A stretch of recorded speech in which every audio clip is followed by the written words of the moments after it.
Welcome to AZ TechCast, sponsored by the Arizona Technology Council, with your hosts, Steve Zylstra and Karen Nowicki. AZ TechCast is dedicated to covering innovation and technology in Arizona and beyond.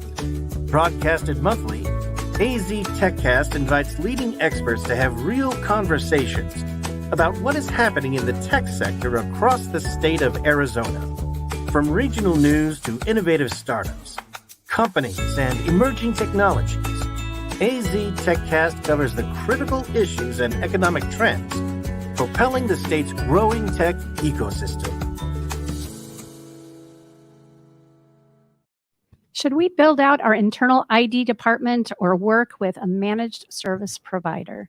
Should we onshore or offshore IT support? And how can we attract qualified IT talent? We're going to get those answers to those questions and many others in just a few minutes. I'm Karen Nowicki, president and owner of Phoenix Business Radio X, and I'd like to welcome you to AZ TechCast, sponsored by the Arizona Technology Council. AZ TechCast is dedicated to covering innovation and technology in Arizona and beyond. Broadcasted monthly, AZ TechCast invites tech and business experts to have real conversations about what's happening across the state of Arizona. AZ TechCast discusses the critical issues, the topics and trends propelling the state's growing tech ecosystem. So please join me in giving a warm welcome to today's featured guest. We have Alex Cole, CEO of Cole Technologies. Welcome, Alex. Thanks for having me. We're thrilled to have you. And Will Davis sitting next to me, Director of Data and Analytics at Slalom. Welcome, sir. Happy to be here. And Jackie Shipley, Chief People Officer at Accountability IT. Am I saying that correctly? It's actually accountability. It is accountability. I kind of played with it. I should have asked behind the scenes. So welcome, Jackie. We're thrilled to have you. Thank you very much. And we have Alex. I believe you're in Tucson and Jackie's in Scottsdale. Am I right? That's correct. Absolutely. Well, we're looking forward to having introductions from each of you, including Steve Zylstra. He's the council president and CEO. And we're going to launch into a discussion to enhance how your IT strategy and can better prepare your shifting trends in technology. Before we do that, we want to dive in and have each of you introduce yourselves so our listeners and viewers know a little bit about you. And Will, if you don't mind starting first, you got the hot seat sitting next to me. Sure, I'll kick us off. Will Davis. I work for Slalom Consulting, which is a full-service technology consulting firm. We have about 150 consultants that span all of our services, and I lead our data and analytics practice, which is really focused on helping our customers, our clients, unlock the value of their data, which is definitely an exciting place to be right now with all the focus on AI. Very good. Alex, how about you? Yeah, so Alex Cole, CEO and founder of Cole Technologies. We are a managed services provider. So we help other businesses with their IT, cybersecurity, and most recently, their compliance. Very good. And Jackie, welcome. Thank you. Jackie Shipley from Accountability. We're a managed services and security services provider, specializing in tailored solutions for our customers, both in technology and their business needs. We have locations in the U.S. and in India. I'm the Chief People Officer, and I handle all the recruitment, employee engagements, as well as taking care of the HR functions, benefits, and payroll. Fantastic. Steve, I know our listeners and viewers are familiar with you, but some may be new to this conversation given who we've invited on today. Let's have an opportunity for you to introduce yourself and AZ Tech Council. Sure, thank you. And by the way, Accountability provides the Arizona Technology Council's IT services. So thank you, Jackie, for that. My pleasure. I'm Steve Zylstra, President and CEO of the Arizona Technology Council and our foundation, which is called the SciTech Institute. The council is a statewide organization, offices in Phoenix and Tucson. We have about 750 member companies across all of the state, including Prescott and Flagstaff and Yuma and Sierra Vista and other places. We do four basic things. We do public policy advocacy on behalf of the tech industry at the state and federal level. The interface really with our congressional delegation, the legislature, and the governor. We do somewhere between 100 and 150 events a year. So we're very much focused, an event-focused organization. We have many publications. We do 2 podcasts, including this one. And we provide services to our members at discounted prices. We run an association health plan. So we provide medical, dental, vision, life, disability. We run a 401k program. Even if you had 4 or 8 or 12 employees, you could have a 401k through our multiple employer plan. So really a full service trade association working on behalf of science and technology-based enterprises. Fantastic. Thank you for the great introductions from all of you. So let's start from the very beginning, kind of a basic place to start. Can you help us define information technology, IT? What are some of the specializations that fall under IT? And we'll really let each of you just kind of round robin. And if you have something to offer, please do. And if not, we'll make sure we slide over to the next question. All right, I'll jump in here Do. first. Huh. Yeah. IT is obviously really, really broad, and each one of us probably has a little bit of our own focus within that domain. But at a fundamental level, it's kind of moving ones and zeros around, and anything that's involving that, IT is going to be touching it. Which I think for every company, they're going to have an IT component to it. Really anymore, don't they say any company is a technology company? That's true. Yeah. Or a product company, one or the other. Jack, Yeah, yeah. So it's, you said it kind of the best there. I mean, anything that a business uses to conduct their operations is probably in some way touching IT. So, I mean, in a medical setting, thinking about EHR systems, even CRMs, databases. In manufacturing, the robots that are on the production line have software and systems connected to them and networks required to make them all talk.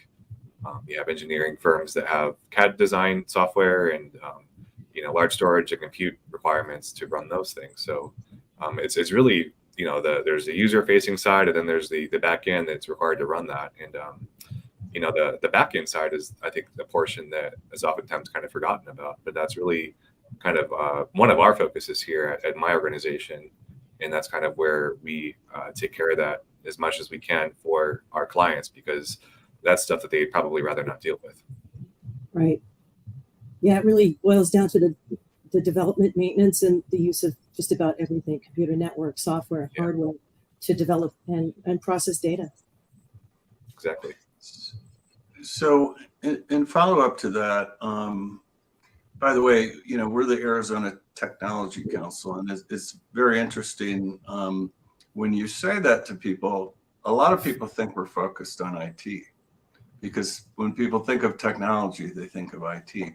And of course, we're focused on probably 15 to 20 other sectors, but a lot of people find the word technology synonymous with IT. Why is it important, particularly for technology companies that we serve, to have either an IT department, a team, other resources available to them to support their business efforts? I think I know a lot of the answers to that, but want to hear from the experts. I think they've gotten much more tightly coupled. It's almost impossible to be a technology company without having a significant IT capability. The recent talk from Jensen Huang, the CEO of NVIDIA, and he was saying that they are incapable of designing new versions of their chips without AI. So you can't have people do it. Just the number of permutations that you have to go through to stay on the cutting edge of that requires IT, and that's a very advanced IT capability. But even if you look at a small mom and pop shop, like my dad has a law firm, they have IT needs as well. They have to manage, store securely all the documents that they have, and so I think decoupling those has become impossible at this point. By the way, I didn't meet him, but I sat next to him when the big TSMC event was here. The CEO of virtually every technology company in the world was here for that, including Tim Cook and everybody else you could possibly imagine. That was pretty cool. He's a really, really good speaker. Really fun to watch. Yeah. Alex or Jackie? Yeah. I think a lot of it is about risk, reducing risk as well. I mean, a lot of organizations are getting, inundated with ransomware and malware attacks. And you hear it in the news, every year they say it's a record year. And I think this year probably should be no different. And so a lot of our smaller, medium-sized businesses in Arizona are pursuing cyber insurance. And one of those prerequisites to obtaining cyber insurance is that you have to have a managed services type arrangement with either your internal or IT resource. So, managing vulnerabilities and patching of systems and, having a formal documentation of how you're going to respond in case something happens is a requirement. So a lot of these small businesses are outsourcing their IT needs to managed services providers or leaning pretty heavily on their internal IT resource to make sure they can be covered. Right. Yeah, Internal IT has a priority to keep technology working for the employees, the network, and the systems up. And what you said, Alex, it's pretty much key with security and governance and compliance these days. We have accountability that provides our services, but we also have cyber insurance, as you mentioned, Alex, because these things can be disastrous. If you're not careful and have the right capabilities. Tell us about the people within IT. Do they tend to work in silos? Do they tend to work in teams? Are they cross-functional? Are they company-wide? Give us a little flavor for what that all looks like. I'm going to say yes to that question. I think when it comes to just the day-to-day, daily repeatable tasks, only one group needs to be touching it. There doesn't need to be any communication across different groups. I think it's, silo is probably the way to go. But when you have some sort of critical issue and it comes in and you can't triage it, and you're not sure if it's a cyber attack or system or application or network, I think it's very important that you get cross-functional teams together, sort of in the quote-unquote same room, looking at it at the same time. It just promotes faster resolution. Yeah, I think along those lines, one of the things that you want to be, you want to have, I guess, silos by design, in the sense that you're intentional about where your silos exist. You can't avoid them entirely. People can't be spread so thin that they can't do anything effectively, but you don't want your silos to be visible to your customers. So if I'm interacting with you via one channel, I expect to have a similar experience via another channel. And so I think it's okay to have silos, so long as those silos are by design and they're not accidentally created through your boxes and lines that you've drawn from an organizational perspective. Or more often than not, people will draw those lines along architectural boundaries in your tech stack. And I, as a customer, I don't care what your tech stack is. I shouldn't have to care, but I don't want to be facing friction in my experiences because of the silos that you've created. Yeah, 100%. I mean, and so silos really, exist functionally for a lot of reasons. And I think one of those reasons in my mind of why they're good sometimes is separation of duties. So, for instance, in cybersecurity, you don't want to have the person with all the keys to the kingdom, like a system admin or somebody with a lot of privileged access, also be responsible for the security auditing, because the opportunity for something malicious happening there is stronger. But I think it's more important than ever to work cross-functionally across organizations, departments, because the value that IT provides it far exceeds, the old adage of having a computer guy, right? It's business systems, it's millions and millions of hours of data. It's so much more than just what you're seeing on the computer. Sounds like how Jackie started us off as sort of all the above. Yes, the answer was yes, right? Yeah. It's a great segue to another question around internal IT departments versus MSPs, the managed service providers. Can you each speak to the pros and cons, and does it make sense, or is it worthwhile to have both? Is the answer yes, Jackie? Can I add another sub-question to that? Of course. When is it necessary or important? What size do you need to be before you have to have some on-premise capability?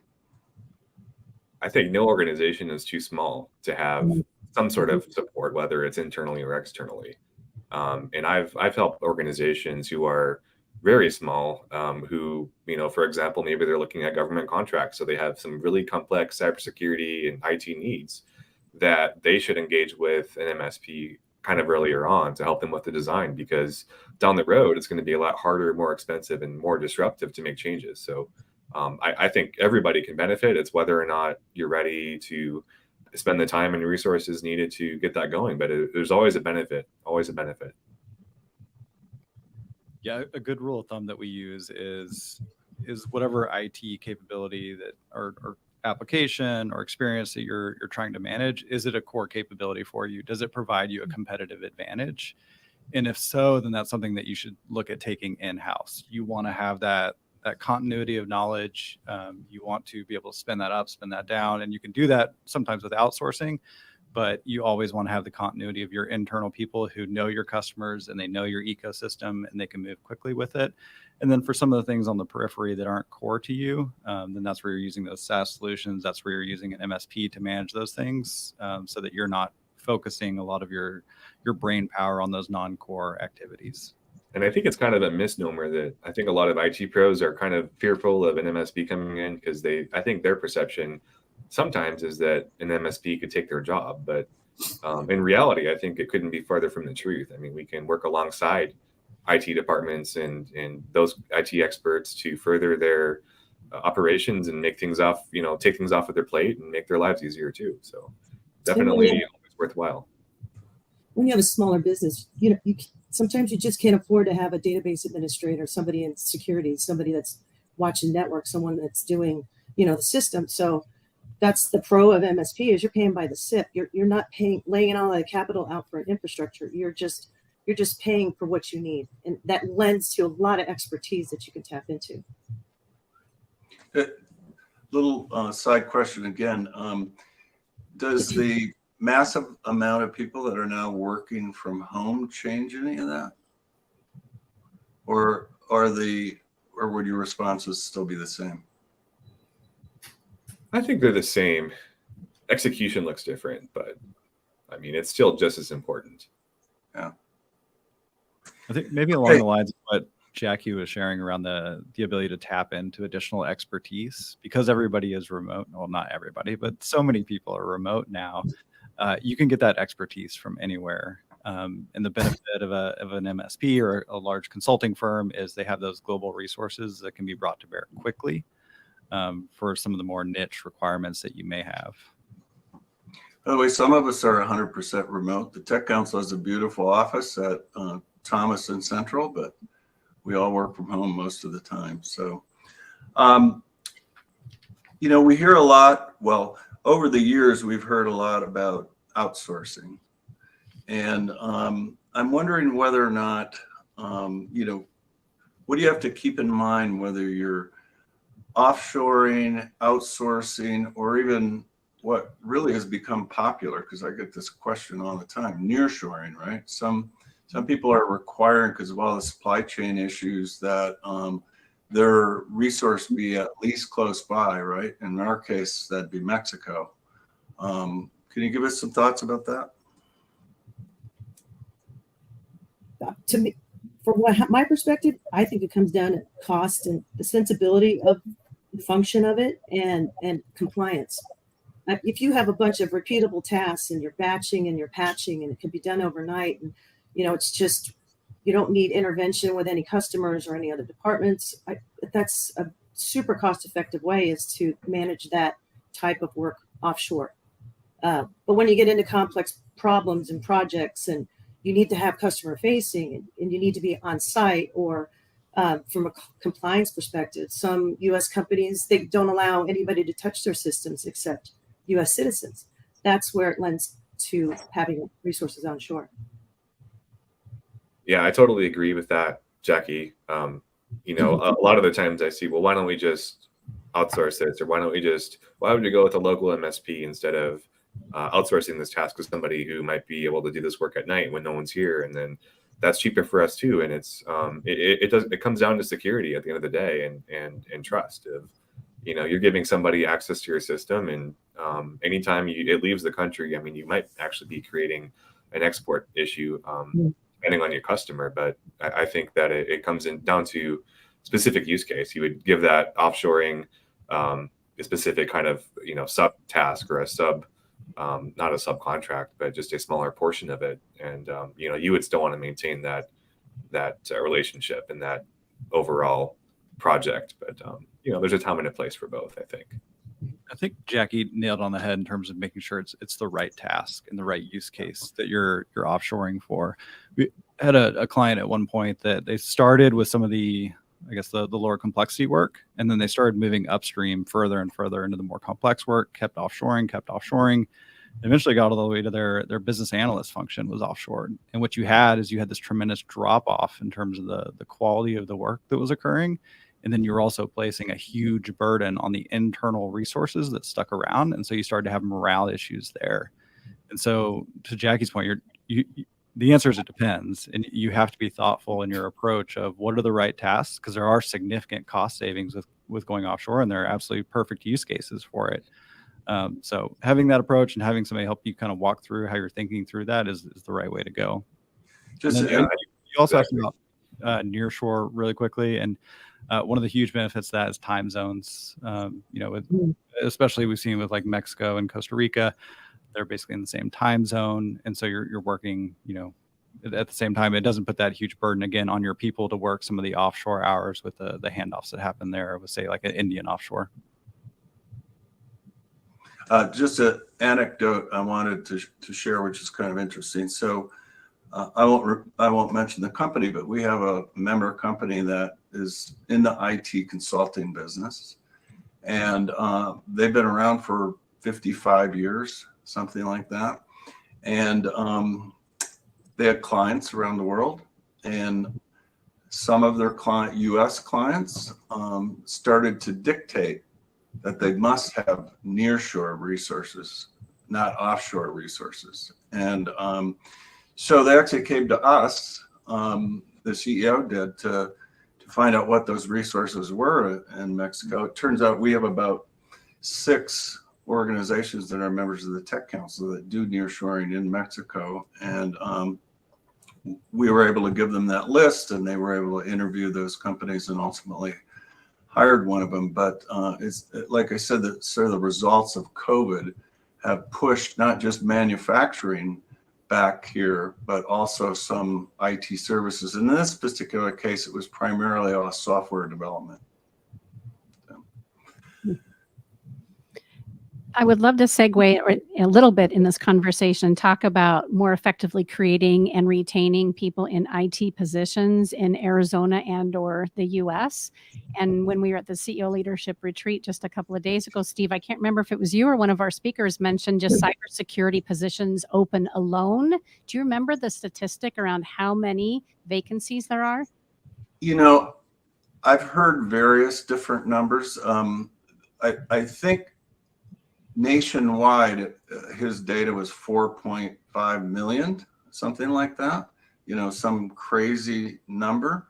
I know we have somewhere between 10 and 20,000 openings in cybersecurity in Arizona based on some data from the Arizona Commerce Authority. So, there are vacancies in almost every industry and every occupation these days, but IT has had a deficit as long as I can remember. And that's a long time. Yeah. Yeah, right? You've been around a long time in the industry. Cough, cough. So I'd love to just ask why is there that deficit? And all 4 of you can jump in on that. And then also let's talk about how can we more effectively create and retain these professionals in IT? Yeah. There's certainly things that, from a slalom perspective that we do to retain people, from a cultural perspective. When we talk about Phoenix or Arizona at large, we aren't as competitive from a compensation perspective as a lot of other locations. And when you have the ability to work remotely, especially in IT, one of the challenges that we faced when we were hiring really, really aggressively during COVID is people would be comparing us against, say, a San Francisco-based startup, and compensation-wise, that was a really challenging place for us to compete with. And that certainly put pressure again on our salaries for our existing folks pre-COVID. And that dynamic, I think, has shifted the market a little bit. There's definitely been a cooling of that as well over the course of the last 6 to 8 months, as you had layoffs with some of the larger technology companies they're outside of Phoenix. That has probably depressed that compensation fever a little bit, but the pressure is still there as Phoenix and Arizona tries to compete with some of those other locations for mostly remote workers. I think there are benefits outside of compensation that we can focus on, but that's still a critical element in terms of taking care of your family and those kind of things. And one of the things that we do is we provide career growth opportunities. So our goal is always to try to look within when we promote. So, for example, our service desk we call AIT University. It's entry level. They're generalists. They don't have much experience. They're exposed to our customers, our technology, our services. They might be like, wow, this cybersecurity stuff's cool. How do I get into that? So it's our culture, and our managers are designed to sit down with them and give them a path, because we have access to certifications, online training, because nobody wants to be pigeonholed into something. So you got to give them something, a sort of a growth plan. So what do you want to be in 2 years? What do you want to be when you grow up? So we try to focus on that. So it's just important for our managers to just provide that plan for them. Yeah, I totally agree. I mean, we just hired a new tier 1 support person, and she doesn't particularly have a lot of experience in the IT field, but we were able to recognize in onboarding her that, and even pre-onboarding with the interview process, that she had we just felt that she had an extraordinary potential to really thrive with the pace that she both learned new things and then her just kind of natural demeanor with customers. And so the responsibility kind of falls upon the businesses here locally in Arizona to recognize that talent and be willing to kind of invest in that in learning. And like you said, Jackie, having company sponsored programs, if you want to call it that, to educate and train them maybe informally even is huge. Right. And on the back end, if you're honing the skills and developing them and promoting them, it's a lot easier to recruit entry-level generalists than it is for somebody who has that type of skill set. So, by the way, I was thinking back, Karen, on the CEO retreat. I think that data we heard was about the total number of IT jobs open, including cybersecurity, and but a very significant percent of that is cybersecurity, and that's of course a national number. What I was interested in the discussion among the CEOs was that some of them were suggesting that every education should include an education about cybersecurity, right? Because it's so important in today's world, and that everyone needs to be alert to the issues and problems that can occur around cybersecurity. And it's not going to get any better. It's only going to get worse, particularly with AI, which we'll talk about later. I was going to chime in really quickly. So with, I'd say 10 years ago, DevOps, huge thing. And maybe 3 to 4 years ago, DevSecOps became much more in vogue, of everybody focusing on security by design and embedding that into the app dev process. So security went from something that I would say earlier in my career, you had to go through the security architecture process and it was a pain, and you thought, oh, this is going to be a hurdle to my go live.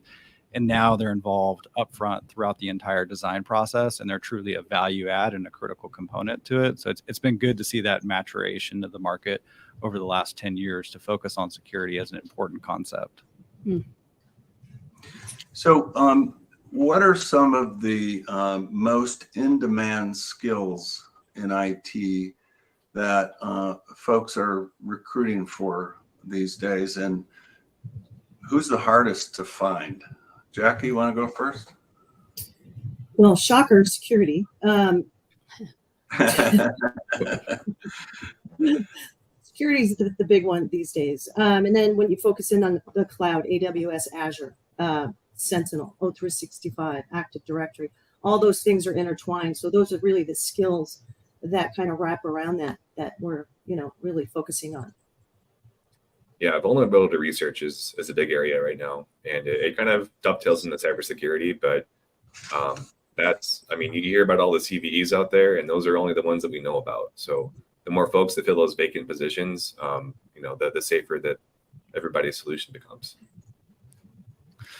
I guess in terms of scarcity of supply, maybe it's COBOL developers. Seems like everybody needs those and they're hard to find. But in terms of what we focus on, it's definitely the cloud, as Jackie mentioned. If there's a cloud component, whether it's on the data engineering side or the app dev side, cloud, everything. By the way, I learned COBOL when I was in college. And the shocking thing to me is that the banking industry still relies on it, right? And the people that knew how to code in COBOL are, retired, let me say that. So the demand is significant. But I'll tell you what I hear most, because we do a lot of work in workforce development and education, is that people say that the hardest people to find are software developers. That's what I hear all the time, whatever type of code you're talking about. So, but again, some of that may change with AI as well. Again, we'll talk about that later. I think Karen's probably going to want to go to a commercial. I am, but not before I share that I was thinking about Snapchat and TikTok and my 16-year-old and these kids who spend so much time on their games and their devices and in their social media conversations. If we could harness the power and start gearing them towards those kinds of careers, we'd be doing good, right? Not just leave it to SciTech Institute and their CSO program, but if we could just find a way to make that happen and start subliminally telling them what they should be focusing on career-wise, holy cow, instead of what's really happening in some of those environments. Anyway, on that note, I'm enjoying the conversation, and we're greatly appreciative of each of your contribution to today's conversation around IT. And we're going to take a moment to thank Arizona Commerce Authority, AZ TechCast 2023 Innovation Sponsor, and we'll hear from them right now. Our streamlined, pro-business approach helps you achieve more by putting less between you and future success.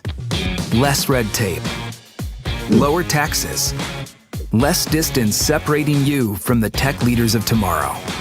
This innovative ecosystem will supply your business with tools and resources to compete in the 21st century and beyond.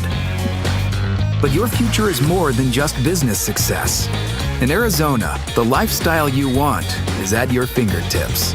Explore cities known for their Southwest heritage and modern vision. Enjoy beautiful scenery and endless outdoor activities on land, water, or snow. And if you're looking for a little friendly competition, we've got plenty of teams to choose from. With constant sunshine, vibrant culture, and natural wonder, Arizona provides a style of living that's entirely unique. People from all over the world call our state home. From student leaders who fill the classrooms of our top-ranked universities, to a skilled and abundant workforce that's ready for what's next, to the neighbors, friends, and peers we interact with daily, Arizonans are united by a pioneering spirit that moves us forward. So as you look to the future, know that it's filled with the perfect balance of innovation and high-quality living that makes life better here.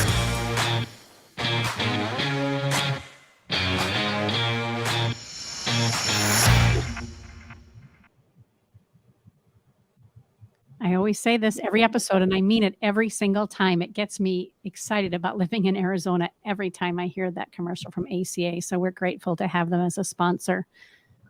So I'd like to follow up with what we were talking about just before the break, and that's, around talent. And the Tech Council does a lot of work in education and workforce development. We're sub-recipients on grants that ASU has for both the NSF and the Department of Labor, and and some of that's focused either on cyber and IT or at least STEM, and we've had a long collaboration with an organization called Pipeline AZ, which is a significant platform for connecting talent with opportunity. I think they have 125,000 users on the platform and 6,000 companies, and it's Arizona focused. But we'd like to ask all of you where you're finding your IT talent in Arizona, and what organizations, what processes are you using? Anything you can do to enlighten us about the best place to find IT talent. I wish there was one single source that had all of them, but again, the answer is depends. Yes, all of them, a little bit of everything. We've got some small partnerships with like GCU and ASU to connect with some of their graduate programs, especially like the Barrett College of Honors. And then outside of that, we definitely look for people who have left the state and then come back. Part of our recruiting model is to hire consultants, especially from Big Four or that already have consulting experience, because we don't have a ton of junior talent. Just as part of our makeup within the Phoenix market, most of our people have 10 to 15 years of experience. And so a lot of times we're looking for people who have left the state and want to come back to their families. We'd certainly prefer to intervene sooner and not have them leave the state. But that's a lot of what we've done up to this point. And then we also will pull people from industry from time to time. And we do have a program, an industry to consulting coaching program, to help people develop some of those consulting skill set that are critical for what we do. Well, I'd like to follow up on that. So about 10 years ago, the Arizona Tech Council hired the Seedman Research Institute at ASU to do a highly comprehensive study on the technology workforce. So it included IT professionals, scientists, and engineers. And one of the interesting, and they were surveying companies, right? And one of the findings was that everybody wanted some existing qualifications. The study seems to say that no one was hiring fresh outs, right? Like right out of ASU or GCU. That may have changed over 10 years because there's no choice. But it's one of the things I hear that, that people want someone who has some experience when they hire them. And now we have the largest engineering school in the United States, right? ASU is producing 25,000 engineers. A lot of them are in computer science and software engineering and so on and so forth. So anything you want to say about that issue of hiring fresh outs, people that have an education but have no experience? Yeah, so for some of our more mature markets, like a Denver or a Seattle, they have associate programs that are geared entirely around taking people fresh out of college and developing them and investing in them. You have to have a certain scale to be able to do that. That's one of the things that we as a Phoenix market have started to do as a proof of concept to make sure that we can do it the right way. So if we're going to bring people in fresh out of college, we want to make sure that we can support them and grow them so that they will be successful at SLOM and successful for our clients. So there's a lot of work that goes into that, but I do think it's really valuable. One of the feedback that we've gotten from the other markets is you just have this tremendous hockey stick of performance from those folks that you may not get from somebody who's transitioning mid-career. The college students, if you can tap into that, that potential and the power that they bring and the excitement, it can be really, really meaningful for your organization. So, Alex, where are you finding your talent, and what do you recommend?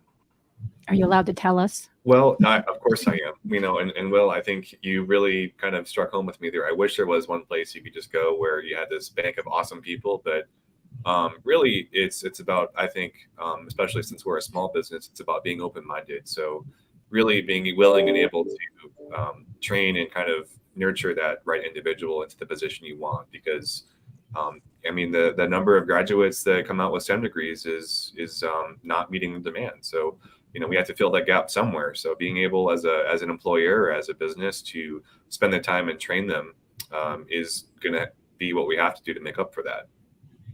Jackie, this is your job every day of the week. Give us some insight. Yeah, it's going to sound so boring, but I have been super successful with recruiting websites, not just posting a job. I actually go out and actively look. we're a small company. We try to keep our costs down. Recruiting agency costs are so high. So it's always my goal is to try to farm it myself first. So that's been successful. Social media, our employees will post, we're hiring, and it goes out to the network. Another really good one which is a testament that this might be a good company to work for, is employee referrals. We've had a number of employee referrals because we have a good program. So if somebody is willing to bring in a friend or an ex-coworker, that's a good litmus test that we might be doing something right. So, and then of course, councils like yourself and AZ Pipeline, like you said, government agencies, DES. So just, like Will and Alex said, I wish there was this one thing, but you got to be creative. Yeah. So something about the Tech Council and Pipeline. The good news is when you're a member of the Tech Council, you can post all your jobs for free. And PipelineAZ.com is totally funded, so it doesn't cost you to post any of your positions there either. Mm-hmm. And it has some AI in it, so it does matching too, with the 125,000 people who are on it. Wow. Well, I learned something today. Jackie, you hit it on the head with the referrals. That I don't know if it's our dominant form of recruiting, but there's a lot more confidence whenever you're getting a referral. And to your point, if people are going to refer people in, that means that they do like working for the company. So all around, it's a good sign and probably the best way to do it. Do either of you or any of you incent your employees to refer people? Like, is there a monetary incentive? There is. Yep. It's not enough that, they're going to bring in Joe Schmo off the street, but it's enough that it's worthwhile to put the effort in to find somebody good. Cool. And each of you have highlighted how you're helping to assist and educate throughout their tenure with you. That's got to speak volumes too about the longevity of your team and employees and their desire to want to bring in people that they care about and they want to work alongside. So kudos to all of you. It got me thinking about, and we've talked about it on several other episodes of TechCast, of AZ TechCast, the apprenticeship model. Would that be something that makes sense? And is that kind of, Jackie, what you're speaking to? Well, because we're so small, we're about 200 employees globally. We haven't really needed to go that route. But, if we continue to grow, we continue to get the partnerships like we have with Microsoft, it's not going to be sustainable for me to do what I've been doing. I'm going to have to go out, make partnerships with colleges, develop internship programs. So that is something definitely on the horizon. I haven't had the necessity at this point to really pursue that. And Will, you spoke a little bit about working with GCU and ASU. How do those relationships, and all three of you can speak to that, Alex, as well, how do you tap into the state's educational institutes for candidates? I know at financial advisors we've had on shows before, they are going and finding opportunities to speak to those candidates and that sort of thing and help educate around career placement. What are some of the strategies that you guys have utilized or that you've seen in the industry for IT candidates specifically? Noticing there's a theme that's all those things. Okay. So it can be going and speaking to the students to raise awareness around the brand, get them interested in slalom, get them interested in consulting. Say for the most part, if you're going to a business school, they all know about consulting at this point. And then getting to know the folks in career fairs so that they can help out and direct people, and then you can post within their posting systems as well. And then the last piece is referrals again. So through the relationships that are developed with the professors, they may have a really strong student and they'll recommend them to slalom. And so that's a really, really meaningful way to get people. So just a little anecdote again. So there's a program called Apprenty that is apprenticeship in technology, particularly in IT. It was actually developed by the Washington Technology Industry Association, our peer in Washington State, and is the most prolific apprenticeship program in the United States now, focused on IT. We brought it here when SRP, we worked with the Phoenix Chamber when SRP was trying to reskill the people. The Navajo power generating station was shut down. SRP guaranteed them all jobs. So Apprenti came in and trained a cohort of individuals that had either worked in the coal plant or worked in the power plant in IT. And interesting statistic, I think they had 9 apprentices, and this is like 2 or 3 years later now, they all still work there. And now they have IT careers. And I mentioned that we were sub-recipients on a few workforce programs. One is called AZ Next. And again, it focuses on IT and cyber. And there's an apprenticeship that's part of that $10 million grant. And they've actually had, it's more than 100, but maybe as many as 200 now go through that apprenticeship program. So it is something that, was really traditional in the skilled trades, but is becoming more important in the technology industry. Mm-hmm. Well, I think that just highlights how successful those programs are, for the businesses point of view as well. I mean, if they're still around 9 years, or years later, all 9 of them, that speaks volumes. Pretty impressive, yeah. Mm-hmm. Another program I'll give a plug for, they're not paying me for this, is the Hiring Our Heroes program. So folks that are exiting the military have an opportunity to do an apprenticeship or internship with a company, and it's totally funded by the military. So for the last, I think it's like 2 to 3 months that they're on active duty, they can come in and work for your company and kind of get a lay of the land, understand it, and then ideally at the end of it, there's an offer, but that's not always the case. I think General Dynamics is doing that here in Phoenix, and it's a great way to get fairly technical talent that's exiting the military, and those are really, really strong employees. Yeah, that's another great example, which I think is a great segue to another question that we have for you guys. When we're looking at mid-career professionals, right? We're talking about military making the transition into the public sector. Mid-career professionals, are you finding that a lot of people are looking to add IT specialties and IT skill sets to make a transition into some of these positions? And if so, are they standing out in front of other candidates? And how can we encourage more of that? Several questions in there.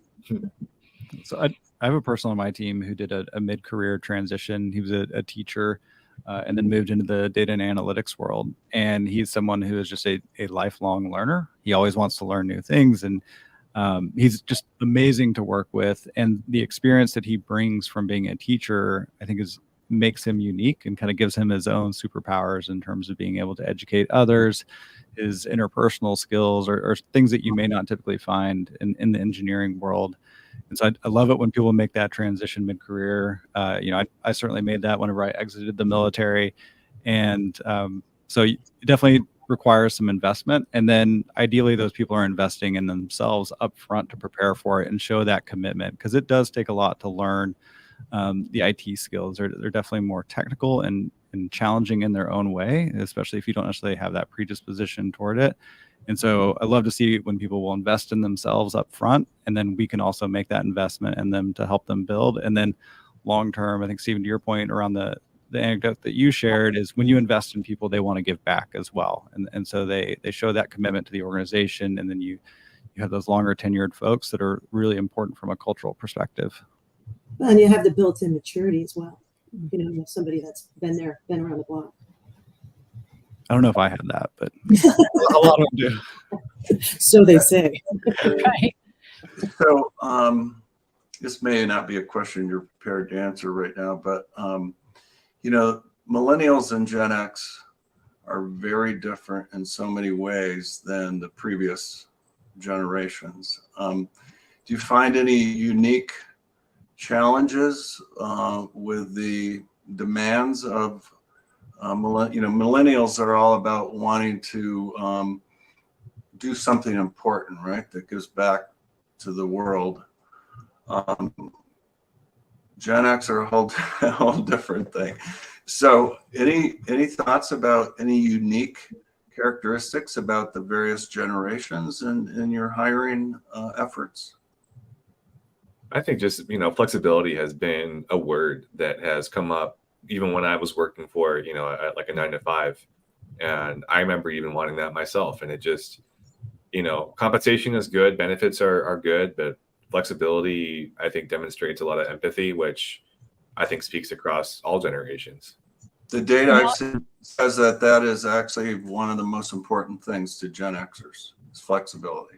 And for our listeners, Alex, I want to make sure that we're not just talking about, remote versus in the office. We're talking about maybe putting in some time on the weekend if I've got a commitment with family and that kind of thing. Is that what you're alluding to? It really is flexibility where I can show up the best that I can whenever that is. Is that right?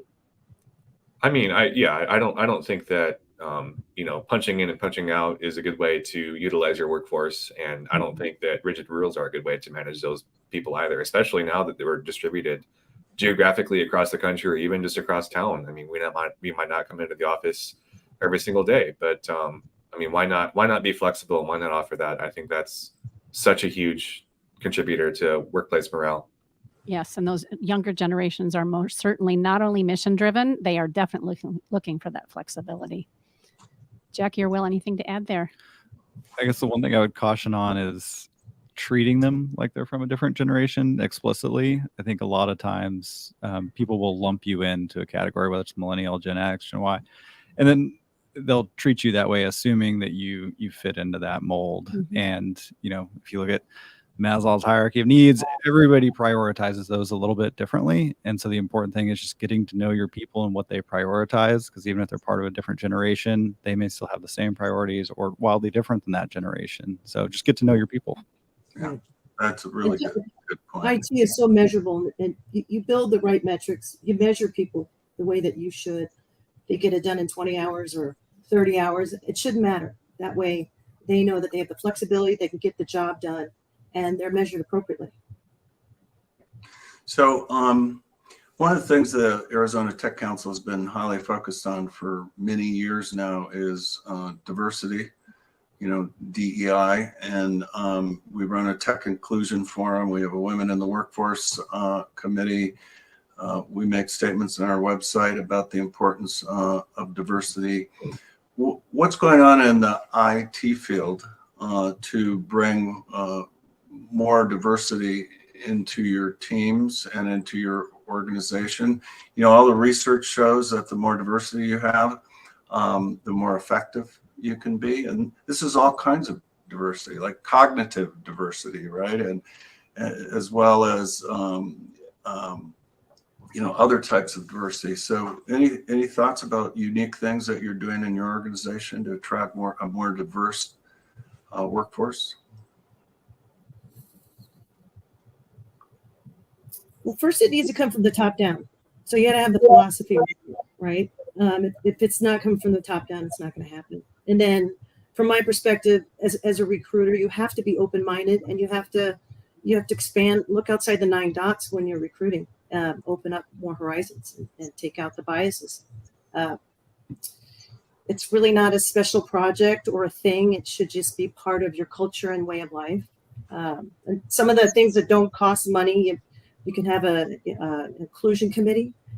You can build your holidays to be flexible to make it all, more inclusive for people.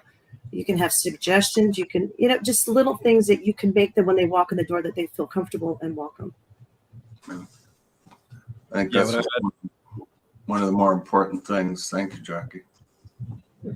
Yeah, I think there's the things that we're doing now, and then the things that will pay dividends 20, 30 years down the road. Like you mentioned the number of engineering college graduates that are coming out right now. The demographic breakdown of those, I assume, is skewed.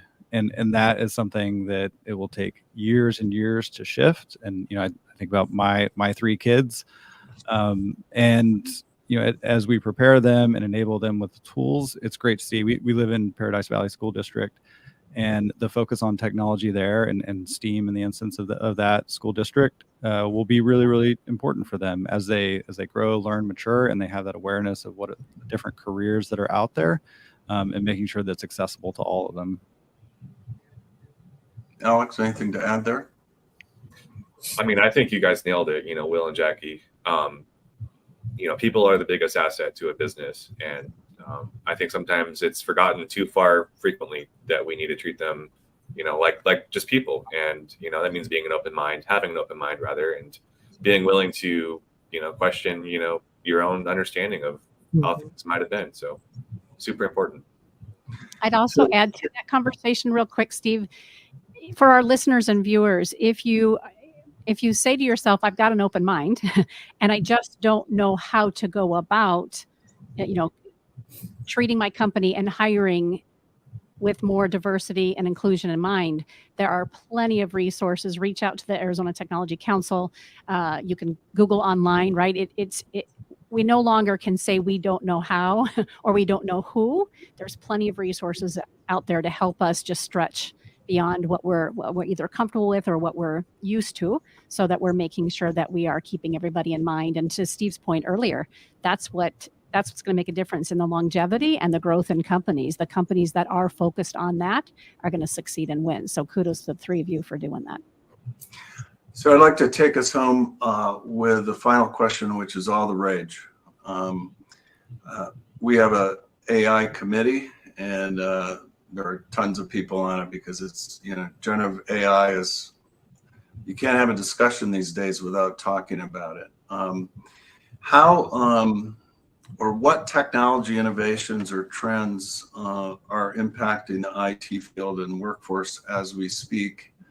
Obviously, ChatGPT would be one of those, and I'd be interested in knowing, how you're utilizing AI in the workplace. In my view, it's going to be one of the most transformational technologies that's ever happened in our lifetime, and it's going to affect everything. And and not just AI, but are there other technology trends in the IT industry you can point to? I mean, AI is both so fascinating and terrifying at the same time. And when you combine that with, Moore's Law, how every year the amount of computing chip that you can put inside of the same physical space just gets smaller and smaller. And so you think about IoT, Internet of Things, and how everything has a chip in it now, whether it's outside of smart thermostats now. I mean, you're looking at, light bulbs that have Wi-Fi, and everything in your house has Wi-Fi. And I mean, you can't go 10 feet without a Wi-Fi device or a Bluetooth device. So how soon is it going to be before AI is now in those IoT devices as well? And so I think that has drastic implications on the IT field. And I'm not sure how that looks exactly, but I do know that we need to pay attention. I think I have 3 to 4 generative AI meetings per day at this point. It is one of our primary focuses as an organization. It's to your point, it's going to be transformational. And I think right now, a lot of organizations are struggling with what to do with it. And the analogy that I've been using is it feels like we've just discovered fire, but everybody's kind of looking for that internal combustion engine of what is that amazing use case at the end of it that we're going to get to. But in the meantime, like we can cook some food on it, and we have light and heat. Like there are so many use cases that are immediately available. The one big thing that I think is holding a lot of organizations back, because technically it's not that complex to implement, is the security component to it, which Alex has brought up a few times. I think once we get past that hurdle and people start to become more comfortable with it, it is going to be, to use, I think the term you used, apprentice earlier, it's going to be like an apprentice for you. And as knowledge workers, it's going to make you significantly more efficient in your day-to-day tasks. If you're not using it now, you probably should be, as long as it's within the policy, the IT policy of your organization. And if you're an organization that doesn't have an AI policy, you absolutely need one, because your people are using it. And in some cases, organizations have gone out and just shut down access to ChatGPT. But people are probably working around that. They're using their phones to get to it because it does make you that much more effective, that much faster. And the efficiency gains for an organization, especially a small organization, is going to be really, really powerful for them. So I'm excited for it. What underlines all those AI capabilities is data, and that's the world that I live in. And so all these organizations that view AI as the future, they'll start to dabble in it and then realize that there's a whole host of things that they need to do to enable AI to be effective, because their data quality just isn't there yet. Yeah, 100%. I mean, we're using AI-based security for some of our clients now. And that's like you said, Will, I mean, it's like we discovered fire, and it's like, you can cook some food on it, and it's kind of cool, but we know internally that we can do so much more with it. So I'm looking forward to seeing what that is. So probably out of time, Karen, but one of the things that I know about AI is that it does code. And, coding is about, you do the code and you test and you verify, then you test and you verify. Seems to me that ChatGPT can now do the coding, or AI can do the coding, and you just have to do the testing and the verification. I saw a joke recently that before you would write, you'd spend 10 hours writing the code and an hour or two testing it, and now it's the inverse with ChatGPT. You still need to be a competent developer to use it effectively and to troubleshoot it. With GitHub Copilot, you can just be a much more effective and faster developer. Especially if you're junior in your career, it can help you grow your skills. One of the interesting use cases is just around documentation, and that's, I think, one of the tie-ins with MSP, and then my company being a technology consulting firm, is a lot of times we're handing off to an MSP, and there's a whole question around documentation, and I think we're almost going to move into a post-documentation world, because I don't need to explain all the code. You can just put it into an LLM, and it'll explain to you what the code is doing. So yeah, just a ton of use cases, a lot of excitement around it. Yeah, so I'm excited about it. All right, Karen, I think we are. Yeah, we're a fantastic conversation. Again, we love going to the experts and hearing from you directly what's happening. And we could, we say this typically, we could have another episode or two with the three of you, because there's just so much more information to share. So for our listeners, we hope that you will stay in touch with Alex with Cool Technologies, Will with Slalom, and Jackie with Accountability. It's been really great to get to know and share in your wisdom today. Thank you for each of you for being here. You've been listening to AZ TechCast, brought to you by Phoenix Business Radio, as well as Arizona Technology Council. Today's AZ TechCast was also brought to you by Arizona Commerce Authority, the state's leading economic development organization with a streamlined mission to grow and strengthen Arizona's economy. We're always appreciative of Arizona Commerce Authority. If you are interested in being a podcast participant or sponsor for the Council's AZ TechCast, please contact marketing at aztechcouncil.org to learn more about opportunities to further position you as a tech expert, influencer, and or innovator. Until next time, I'm Karen Nowicki. Thank you for joining us for AZ TechCast. Thank you for joining us for this episode of AZ TechCast with Arizona Technology Council, featuring leading tech and business experts that help influence and shape our great state and the industries they serve.